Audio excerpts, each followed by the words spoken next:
where we highlight the journeys of successful young leaders. We're seeing more and more people steering away from formal decision making. And this is exemplified by the protests we've seen, the riots, voter apathy. Policymaking is probably one of the most effective ways of having the change we're championing through rioting, through toy-toying, through protest movements, through hashtags online. Are you applying to be a TEDx speaker, Joyce? Should we continue doing this work? Or maybe tomorrow UN will not be around, or maybe the Africa Union, something's going to happen. We are scared. So what should we do? Do it afraid.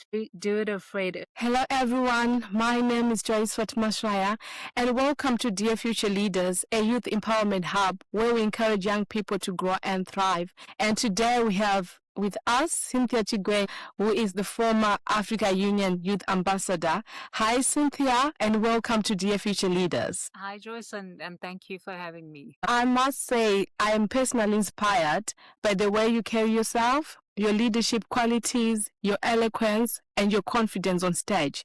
You truly embody what it means to be a powerful and confident African woman. I often rewatch your speeches when I'm preparing for my own because the way you deliver, the way you write, and the way you present is simply phenomenal. I also admire your eloquence, your elegance, and your presence. You project knowledge, confidence, and grace in a way that makes leadership feel both accessible and aspirational. So today we are looking forward to learning from your journey, how you became an Africa Union Youth Ambassador, your advocacy in peace and security, and your remarkable experience, for example, addressing the UN Security Council and delivering a TEDx talk. So let's dive in. So we're going to start with your background and leadership journey. Can you share your journey into peace, security, and development work? Thank you. Thanks again for inviting me to share some of my experience and to engage with your audience.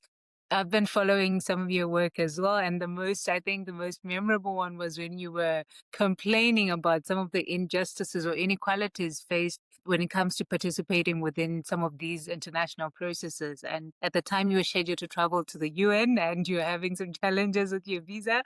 And I came across your post and I was like, okay, at least there's one more person who is agitating the system to say, if you're going to speak about inclusion, at least also speak about transformation that allows other people from diverse backgrounds to actually participate in some of these global processes.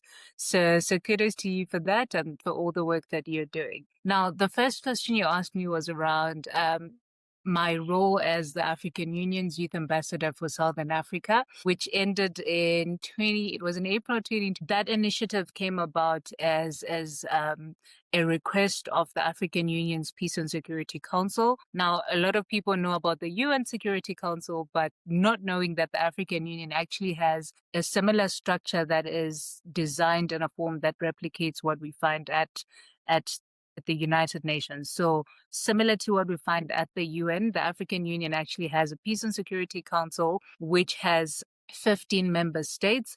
And the African continent has got 5 regions, being the Southern Africa region, East, North, West, as well as Central Africa. So these regions geographical regions then select or nominate or vote for countries that go and sit on the PSC. So the African Union's Youth for Peace Africa program, under which the youth ambassadors are managed, came about as a decision of that PSC to say we need to create a bridge between young people that are working in peace and security and the African Union, which is the institution that oversees responses to security threats that happen on the African continent. How did you then get selected? What do you think made your application to be one of the best? What I always say is what I love about peace and security is that it's actually applicable to different aspects of development. So you actually don't necessarily have to be in peace and security to be concerned about peace and security or contribute. I've often said we need to see more people in banking, in the financing sector, in climate change, speaking to some of the climate-induced conflicts that we're seeing, engineers designing infrastructure that actually speaks to more resilience. So I'll start my response to that as that peace and security is actually very broad, and everyone has got sort of a space or position that they can use, or perspective that they can use to contribute to peace and security in Africa and globally. I came from humanities background. I studied criminology and criminal justice because I thought I was going to be a lawyer, and that didn't work out. So when the call for applications came through, I had research experience, having worked in Rwanda and Kigali, in the post-genocide community where I did my internship. So I felt that was aligned to bring about some of that experience and actually speak about how young people are often excluded when conflicts happen on the African continent. I had experience with research, having worked in Kigali, in Rwanda, but also having studied social sciences and humanities. So I think that spoke to the call for applications. In terms of the actual process itself, and the year that I applied, there were thousands of people that applied for the same position. I can't remember the exact number, but I remember reading that it was 1,000, and they shortlisted it to 100 people, and then they, from like 100, they asked other young people to peer review and then come up with 15 that they thought were going to be the best to represent the youth peace and security agenda. So I came out among the top 50 that were selected, and then we had to go to the African Union for the final selection. There were 3 for my region, which is Southern Africa, myself representing Zimbabwe, a colleague representing Lesotho, and another gentleman representing Botswana. And out of the 3 of us, I was then selected to be the youth ambassador, which was, it was quite a daunting process, but also we had to set interviews where you had panelists, including representatives of regional organizations and regional mechanisms such as SADC, such as the East African Community. So it was just a sort of one-on-one interview, but multifaceted. And to have come out of that, I think in retrospect now, you get to appreciate the amount of, I think, not just hard work you put into the work, but also even the amount of trust that these different institutions had to say, we are going to have the baton to you, and you're going to carry the peace and security agenda in the Southern Africa region. Wow, you did well. Congratulations. Well done, Cynthia. And thank you for representing Southern Africa. It is important for young people to always put the best effort into whatever they are doing. The next question is, many young people dream of moving from research or academia into leadership and policymaking. What key steps or mindsets helped you make that transition? Thanks for bringing me again, Joyce. So what key steps can young people take to move into leadership, not just academia, but real meaningful impact in policy-making processes? And I think I'll give sort of 3-tiered response. The first one is, despite all the negative news we're reading, there's probably no better time to be a young person who wants to get into policy making and decision making now. The reason I say that is because in 2014, the United Nations had the UN Pact for the Future.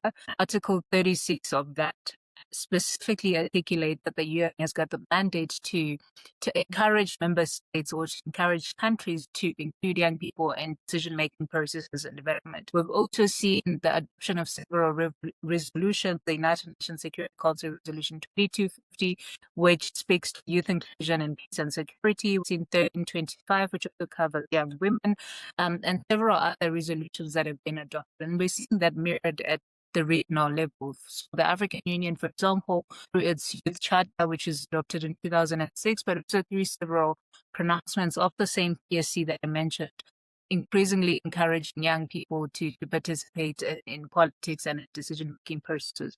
So just based on those constitutional theoretical changes, we see that there is more appetite, more conversation around co-leadership, co-learning, intergenerational dialogue. Before then, it was let's empower young people, let's bring them into this space. But now the conversation is shifting. We're actually moving towards co-leadership, co-decision making. And I think therein is to say there are more opportunities now within institutions, in quotas, including some mandates to reach a specific number of young people represented in institutions. African Unions being 30% of its employees should actually be aged below 35. I think it should be by 2030, if I'm not mistaken. the second sort of level or perspective which I want to respond to your question is we see increasingly, and particularly with the COVID-19 pandemic, people contributing meaningfully to their societies. We've seen the surge of e-commerce, for example, being able to log on to Instagram and actually buy and sell off that platform. We've seen a lot of re-imaging of organizations. I've seen now the African Union, now they have a social media page, which they didn't used to have. They're now very active on media platforms. And while that might just be a case for digital inclusion or even just advancements we're seeing within technological space, I think it also provides room for young people to come into these institutions that are traditionally exclusive and offer the value propositions and actually contribute and meaningfully do so. And the final one is maybe more practical in terms of how do you make the shift. I think that these aspects are interconnected. Academia, development, policymaking. I think they have an intersection where they should and must inform each other. So for me, policymaking was the one thing that I thought, if there is a policy that's going to be adopted either globally at the UN level or regionally at the African Union level, I think that make greater impact than work within an NGO, for example. So I've always said to someone, when I actually joined the African Union, I didn't want to join the African Union. Most of us study politics and international relations and governance. You get to know about the dire state of affairs on the African continent, be it mismanagement of resources, corruption, or a continent like ours where there are so many resources and sort of endowed natural resource wealth. There's still disparity between the amount of resources that the continent has and what actually happens in reality. So the last place you want to end up is within the very institution you believe that with siphoning some of these resources that should benefit people, right? A conversation with a friend of mine called Leonard Nyai, who actually works for the African Union, he said to me, well, there's one option which is to complain and say, this is not the institution. Governance is in a critical state. There's also another perspective, which is how do you come in and make a difference?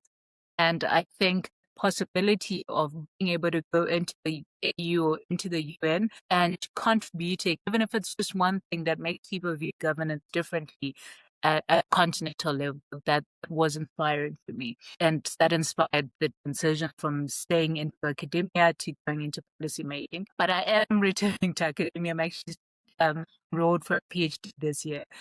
Again, they all stick to each other. I think once you study and do your research, you're actually able to provide evidence-based insights into policymaking. I love the fact that you say that right now there is increased political will for young people to participate in politics, peace and security spaces. And I believe, like you said, now is the right time to get involved. My question then becomes, if you get selected for these things, you have to give a speech, you need to start advocacy work. Yourself, you've represented youth voices at both the African Union Peace and Security Council and the UN Security Council. What was that experience like? How did you prepare yourself to speak with authority at such high-level platforms? I believe other young people might benefit from how you prepare, from how you planned for the trips, and how you actually delivered the speeches. Thank you. Okay, so how do you prepare to deliver a speech at the United Nations? First, well, you will feel inadequate. You will ask yourself 1,000 times, why me out of every other young person on the African continent? And so that's what I had. And also because I had a chance to address the Security Council in May, and New York was really cold. So yeah, but so that those are just sort of the technicalities, traveling. So you're not just there as a young African, you're also there as a young person in the world. And I think that was a great but also a great privilege. How did I prepare for my remarks? First one is 10,000 hours. Nothing replaces doing the work. I came from a background. I had been a part of the Bujumbura Declaration on Youth, Peace and Security in Africa, and taking part in some plan processes and the adoption of national action plans on youth, peace and security on the African continent, but also engaged through different stakeholders on governance and security issues.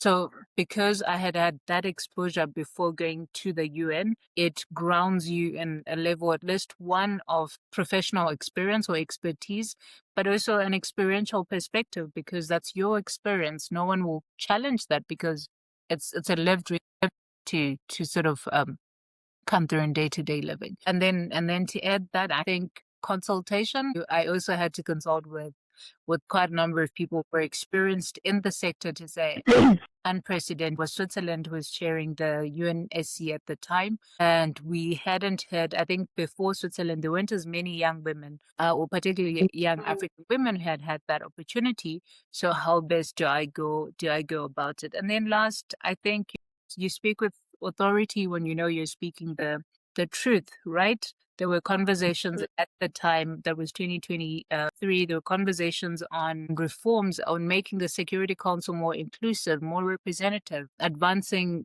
conversations on the Ezulwini Consensus, which seeks to have Africa represented within the Security Council.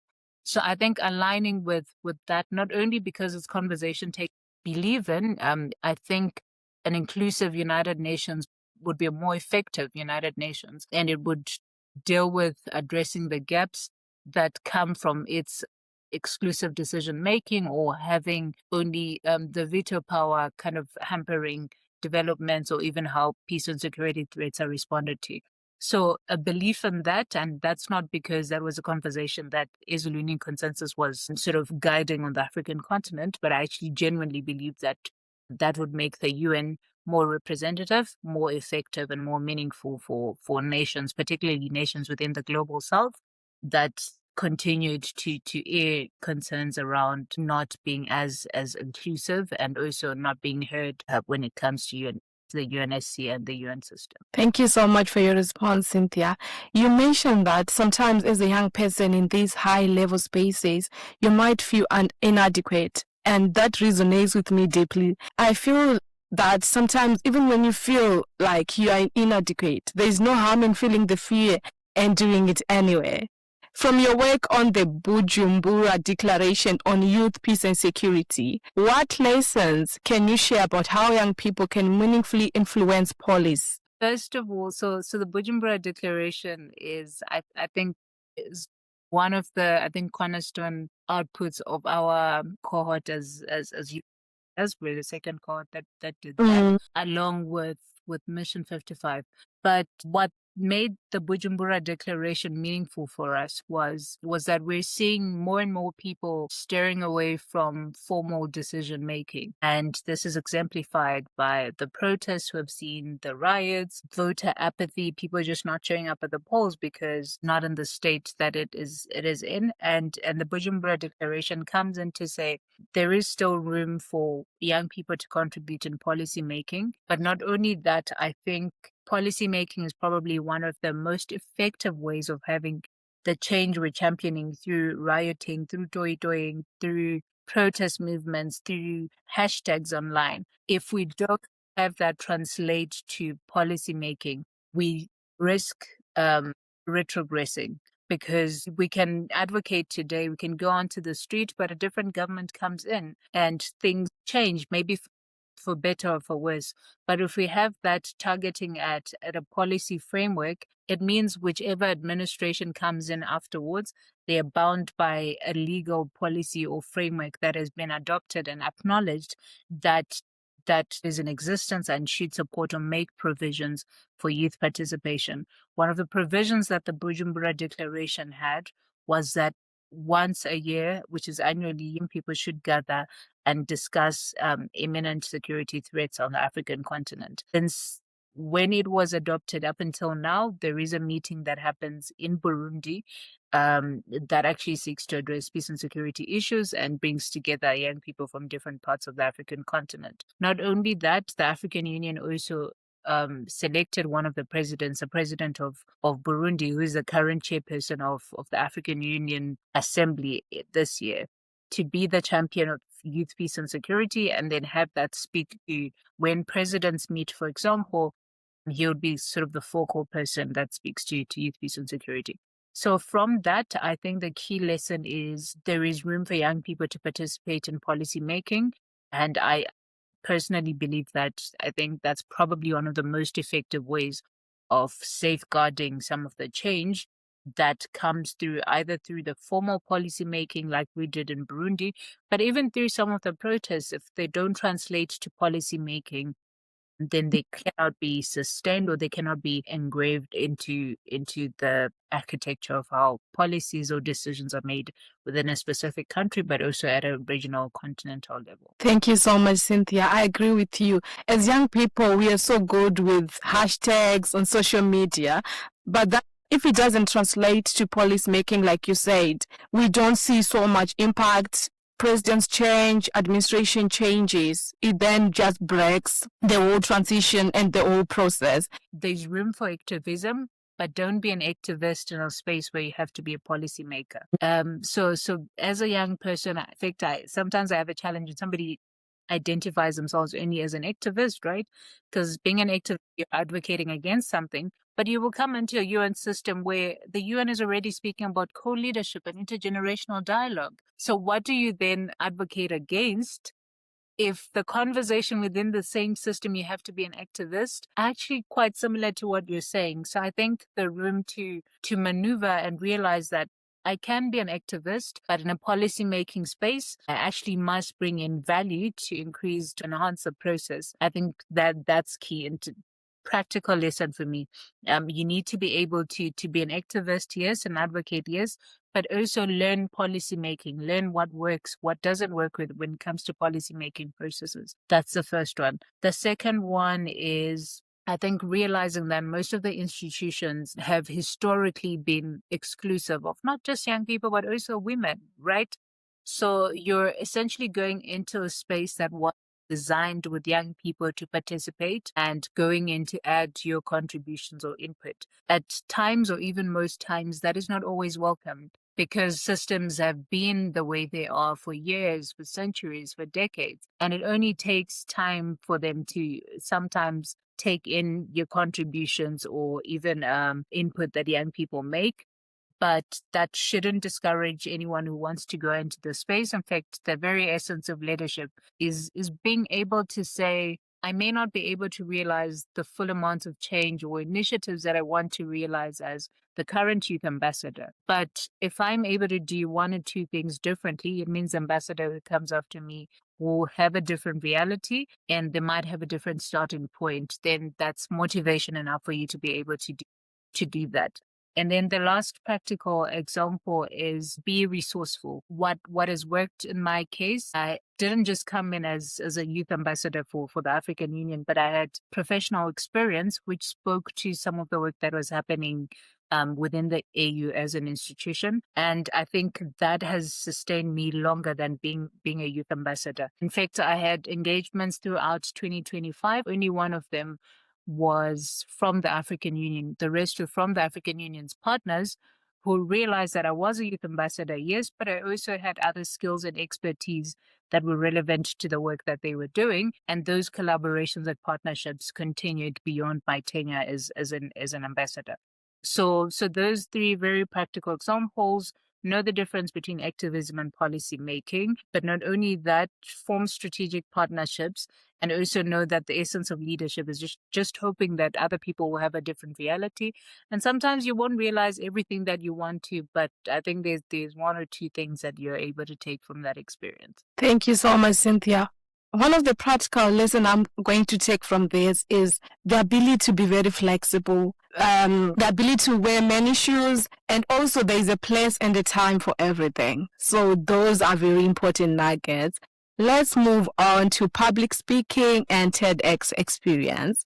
Your TEDx talk on Gukrawundi and genocide was powerful and courageous. I myself watched it so many times. How did you prepare yourself to speak on such a sensitive and complex subject? Okay, I was smiling when you said, and the reason when you're asking a question, and the reason I was smiling is because I actually changed my speech the night before. We had So TEDx is actually a process. What people see is the one day where you go on stage and you speak, sound so articulate, but it's actually it's a process. We were for 2 months and paired with a professional speaker that helps you in terms of structuring your message, your speech, and so what people see is you speaking on the day, and they're like, "Oh, I want to be a TEDx speaker." But you don't wake up and you're just on the TEDx platform. And so for 2 months, I was paired with a professional speaker. He was fantastic, helped me mold, the conversation in a way that he thought was better fitting. One of the things I was hesitant about was bringing in my personal experience into the story. So remember, I had worked in Rwanda as an intern, and Rwanda went through the genocide against the Tutsis, as it is officially called now, and not the Rwandan genocide. And because of that experience, I think professionally, I was qualified to speak about post-conflict reconstruction because I'd lived in a post-conflict Rwandan society. What I was hesitant to do was to bring in my personal experience, had been Shona speaking, but growing up in Bulawayo, and also actually interacting at times with children or even grandchildren whose parents, had gone through Kukurawundi. But not only that, my paternal grandmother, who's my father's mom, wouldn't even want to talk about Kukurawundi, and they're from Cholocho. So what was the difficult part for me was deciding whether I wanted to bring that part of my story, that personal part of my story into the speech, or just sticking to the professional part. And I think just overnight I decided, look, this is a part of my story, right? And I think literature is saturated with whatever people want to say in professional capacities, but not many are actually willing to be, I guess, vulnerable enough to share why they're even interested in this topic to begin with, but also how they relate to it on a personal level. So that openness to say, here I am a professional, but I also have lived experiences. And I think that has remained consistent even with my messaging on LinkedIn and different media platforms, that we're professionals, yes, but we're also very human with human experiences. And how do these experiences speak to the professional causes that we're championing, and also giving other people kind of room or even the platform to say you can come across and also speak about your experience too, and the world is going to receive it. So I think just that honesty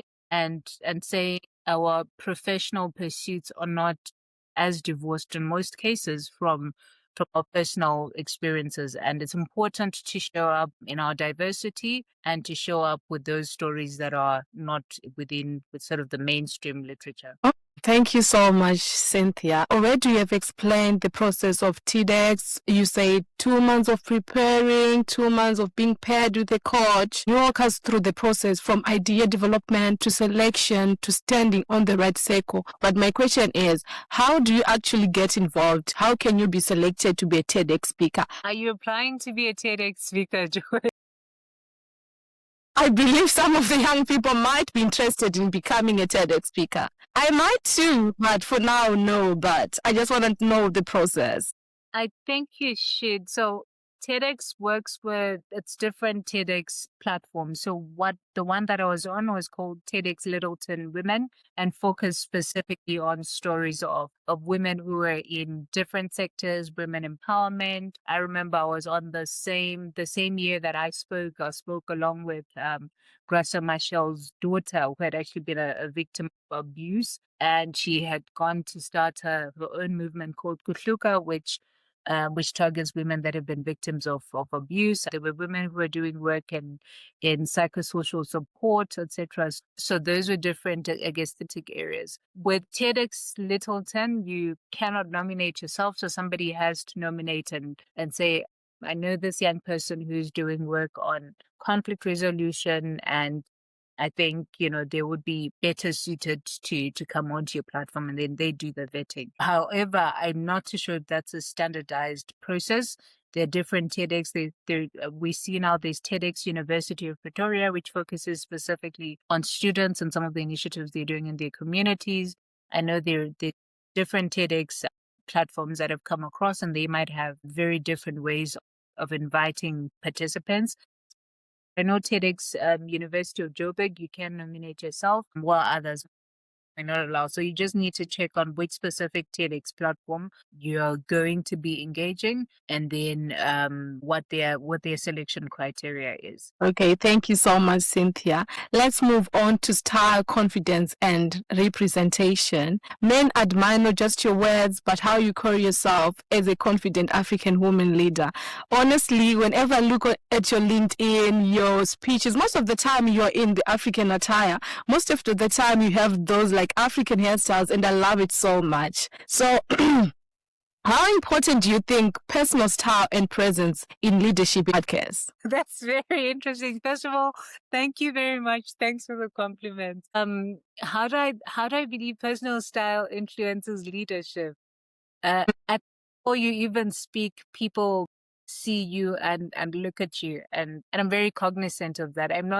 I think sometimes you find someone who might appear differently and they speak and they blow your mind. But for me, I've always said, there's something that I said after an award ceremony, which was advocacy doesn't have to be, or impact doesn't have to be void of. For some people, we're made to believe, no, because I do impact work, then I must, show up not looking as presentable. I've never believed in that. In fact, there's a lady, Ambassador Betty Bigombe. She currently serves as Uganda's ambassador to Malaysia and Southeast Asia, including quite a number of countries, Singapore, I believe. And before Ambassador Betty went into conflict resolution, she had a fantastic job at the World Bank. She resigned from the World Bank to go and address, at the time there was conflict in Uganda, and she resigned at the World Bank to go and serve a country, and even took some of her personal money to fund and finance peace and security initiatives that she was implementing during the Lord's Resistance Army in Uganda. I had a chance to meet Ambassador Betty in Nairobi last year in October or November during the Delaware Institute's conference on children, peace and security. And I woke up to her. She's phenomenal. She dresses, she's gorgeous. So I woke up to her and I say, Ambassador Betty, I just love the fact that you're fashionable. And she was like, I have spent most of my life working in conflict spaces. And I think if this is the one thing that I sort of want the world to remember about me, is my elegance, that you don't have to be rough around the edges to make impact. And if there's one thing that we should remember about her, alongside all the work that she's done, is her elegance. And I think I subscribe to that. And I would love to hopefully appear not just in African print, but also to just show the beauty of African designs, of African cultures, of African print, right? I think we're having African customs being consumed worldwide, be it music, be it fashion, be it, food, Burna Boy playing in London, people going to Berlin. So if we can have those aspects of African culture being consumed globally, then why not show up as precisely that? Yeah, thank you so much, Cynthia. I do agree with you. The way you present yourself says a lot. Even before when you get on stage, you're saying something already. Let's move on to, have you ever experienced self-doubt before stepping onto such big stages? And how have you learned to overcome these moments? Okay. I'm tempted to add to your question, how do you deal with self-doubt? But I think what I experienced more outside self-doubt was actually always feeling as though you can do more. When I was a youth ambassador for Southern Africa, I'd meet young people who were like, no, but you didn't do this or you didn't do that. And reality is I only had a 2-year term, very limited resources, and I did what I could. But you also sometimes can't help feel that perhaps you could have done more. So there is the self-doubt, but also the inadequacy that would come from perhaps maybe I could have done this differently, or maybe I could have done this better. I probably want to say is, I think, knowing that you're just doing your best. I always say to people, I walked out of the African Union knowing I did my best. It may not have been enough, it may not have been this, but I personally know that I gave it my best. So that's I think one of the things that were very comforting for me, especially with dealing with the fact that some people might want to come to you and say, you didn't do enough. But if you know that you actually did your best and you gave your best, I think that helps. The sort of the last one is in terms of building confidence, being rooted in something bigger. I was having a chat with a friend of mine, Saju Prelis, who coordinates the global YPS network. And Saju said to me, the reason that most insurgent or violent groups have been able to succeed with sort of incredible rates in terms of either recruiting or even convincing people from different walks of life to join their cause is because you're made to believe they're part of something bigger. And I found that really striking because sometimes we think of ourselves in individuals.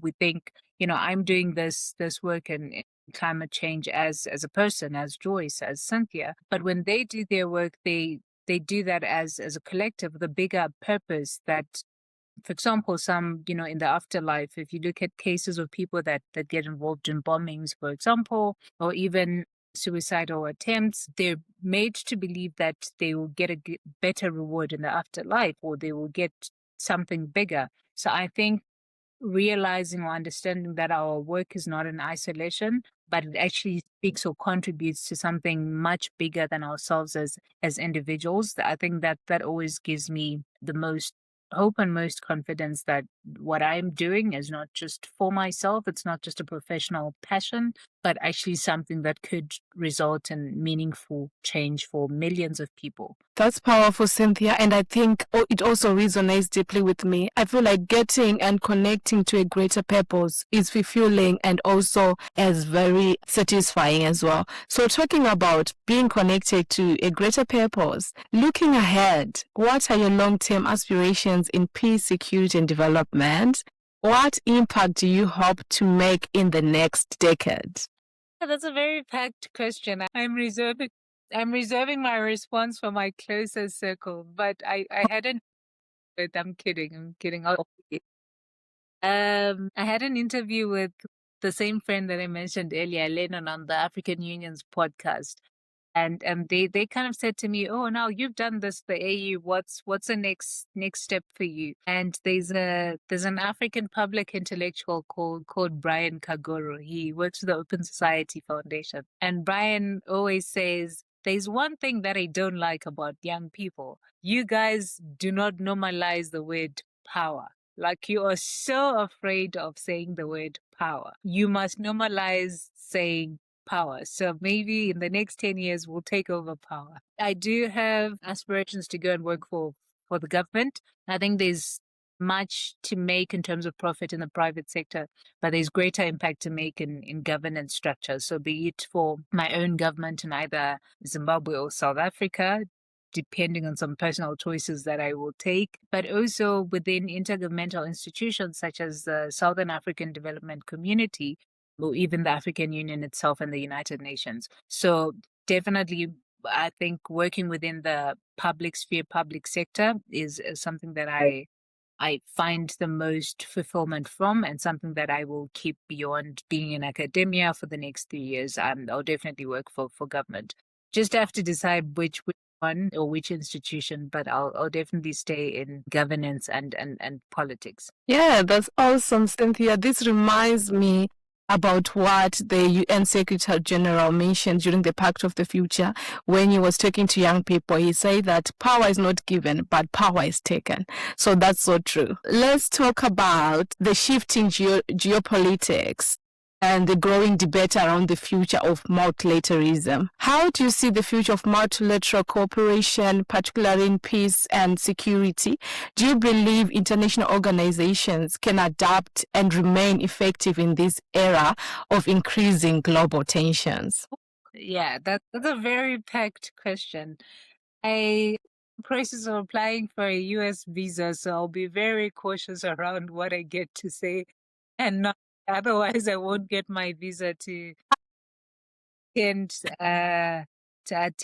the General Assembly. What I want to say is that the multilateral system cannot afford to be the way it is any longer. We had in this first quarter of the year the World Economic Forum, and we heard very clearly from leaders such as Mark Carney, the Canadian Prime Minister, that the current global architecture we have and the multilateral system we have is not working. And for the African context of majority of the global South countries, it's not that it's not working, but it hasn't been working for such a long time. I gave examples of the Ezulwini Consensus, which calls for representation within the UN Security Council, but various pronouncements that have been made, including withdrawals from the International Criminal Court by several African countries, were simply saying when there's flouting of international law in other parts of the world, in the global north, those grievances or those crimes go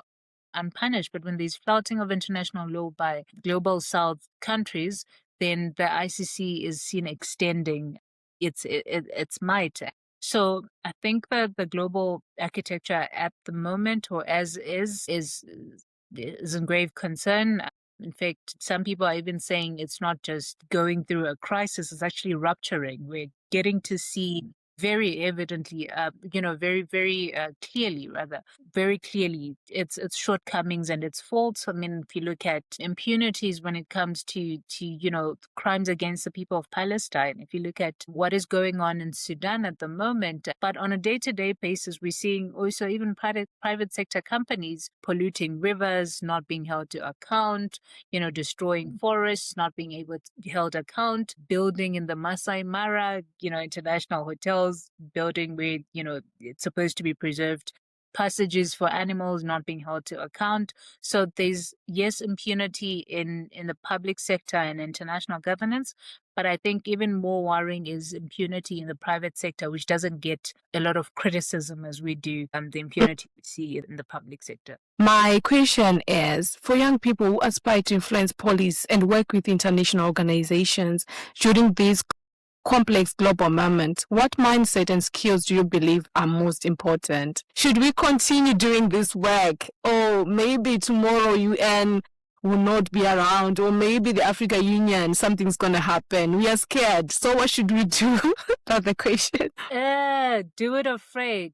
Do it afraid. If I had in 2021 decided the African Union is not representative, it doesn't provide much room for young people to contribute, so I don't want to go in. I don't think I would have realized the level of impact and the level of fulfillment that I've reached from doing that work. So do it afraid. And if we wake up tomorrow and there is no United Nations, for starters, you'd have had experience doing it.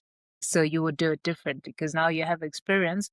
But also, I think even though we're seeing fragilities in terms of the global infrastructure, I think it makes a case for a UN that is functional and that is effective.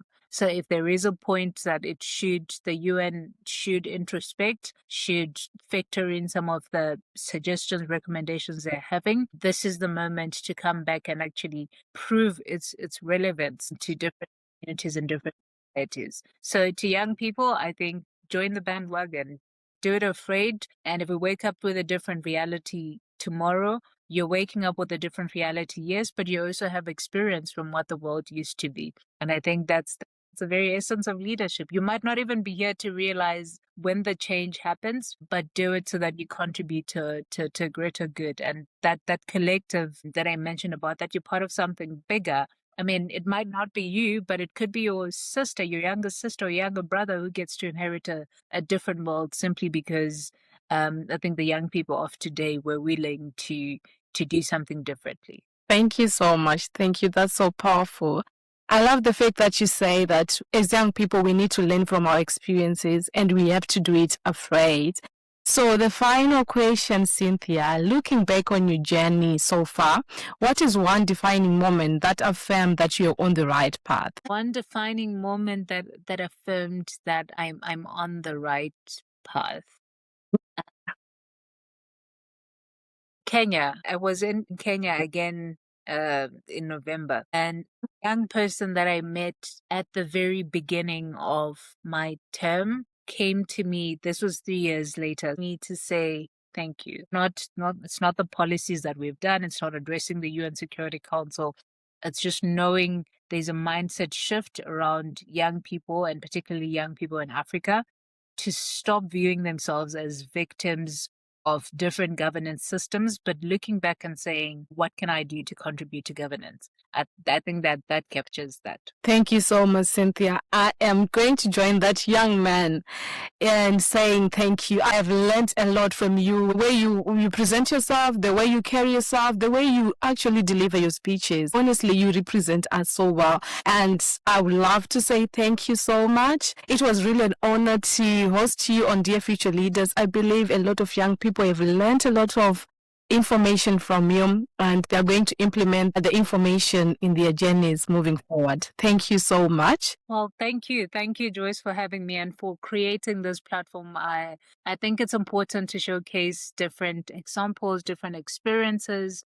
Most times in the world that we live in, we all read about the negative things and the negative news. And for people that want to get into policymaking, into an AU system, there isn't as much information out there. And I think a point to myself, we're also not as intentional about bringing some of these conversations. So I think using your platform to share some of our experiences and inspire other people who want to get into the sector is meaningful, and I hope you continue doing this. And one day you might be in a random bus somewhere or at a conference where someone says, I watched your podcast or your talk and that inspired me. So I wish you all the best, and I just want to say thank you. Keep going on, and hopefully the future is different with young people like you. Thanks for watching Dear Future Leaders channel. Don't forget to like, comment and share.